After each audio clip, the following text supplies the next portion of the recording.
پاکستان کې دا وخت یو ځل بیا د حریم شاه کمې چرچې چې دي په سوشل میډیا شروع دي او یو بله ویډیو چې دا هغه پکې مارکیټ ته راغلی دا کم چې دا وخت تاسو هغه په سکرین باندې کتی شئ چې څه قسمه پوسټونه کیږي پکې صرف او صرف دا ویلی کیږي چې آیا کومه ویډیو چې دا هغه ماته راسینډ کړئ.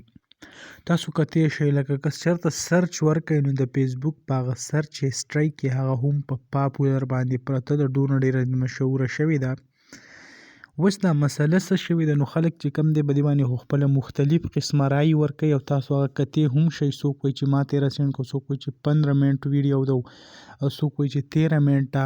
خو البته کومه ویډیو د ماښام نه پس چې کوم دی دا پوسټونه کیږي او موږ هم ګورو چې آیا دا څه قسمه واقعه مخې ته راغله.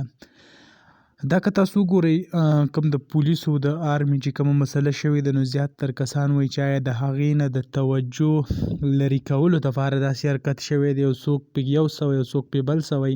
خو خیر البته ګورو چې د ویډیو باره کې حقیقت څه دی او دا ویډیو واقعي وایرل شوې ده او که نه. نو را روانه کومه ویډیو چې دا موږ په دې باندې په تفصیل سره ویډیو کوو د دې کوم مکمل حقیقت چې دی بس تاسو مخې ته ږدو. دغه لنډه شان ویډیو او تاسو سره هم شریک کړه. انشاءالله بلې ویډیو کې به ملاویږو. الله حافظ.